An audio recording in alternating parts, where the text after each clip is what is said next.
Capitalism versus socialism. We can sum up each economic system in one line. Capitalism is based on human greed. Socialism is based on human need, right? No, wrong, so wrong. It's exactly backwards. And I'll prove it to you. Been on Amazon lately? Each of the thousands of products Amazon offers represents the work of people who believe they have something you want or need. If they're right, they prosper. If they're wrong, they don't.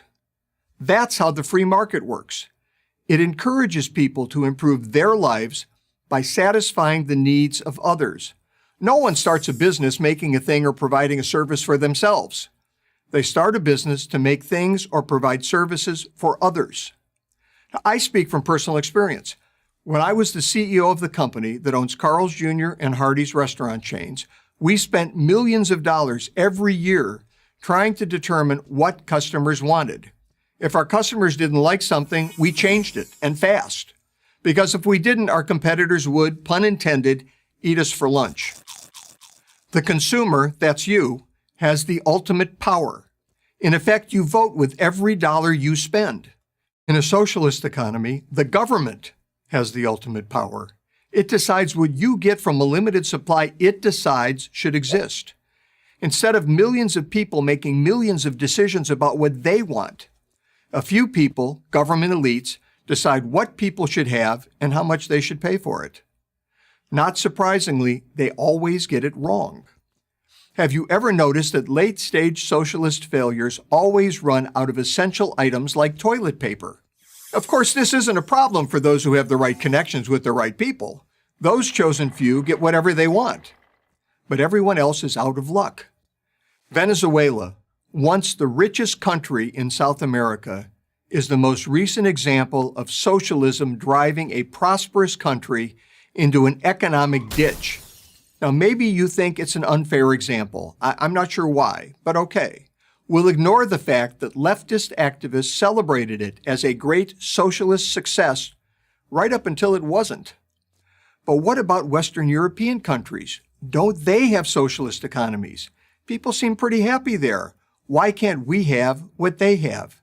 Free healthcare, free college, stronger unions. Good question, and the answer may surprise you. There are no socialist countries in Western Europe. Most are just as capitalist as the United States. The only difference, and it's a big one, is that they offer more government benefits than the U.S. does. We can argue about the cost of these benefits and the point at which they reduce individual initiative, thus doing more harm than good. Scandinavians have been debating those questions for years. But only a free market capitalist economy can produce the wealth necessary to sustain all of the supposedly free stuff Europeans enjoy. To get the free stuff, after all, you have to create enough wealth to generate enough tax revenue to pay for everything the government gives away.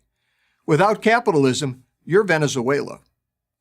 In a 2015 speech at Harvard, Denmark's prime minister took great pains to make this point. I know that some people in the U.S. associate the Nordic model with socialism.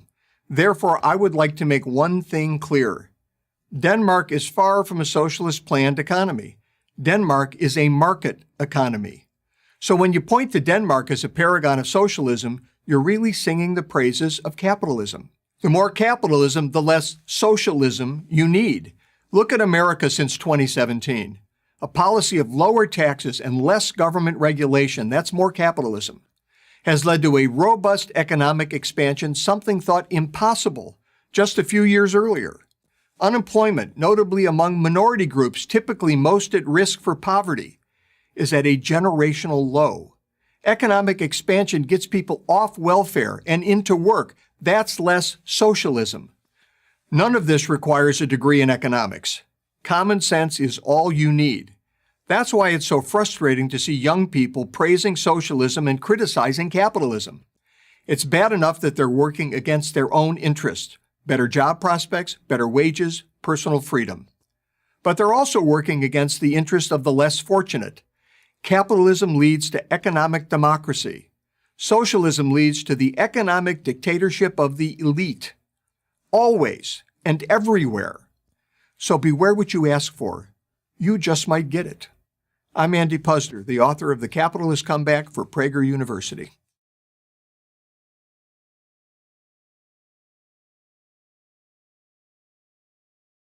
Thank you for watching this video. To help keep PragerU videos free, please consider making a tax-deductible donation.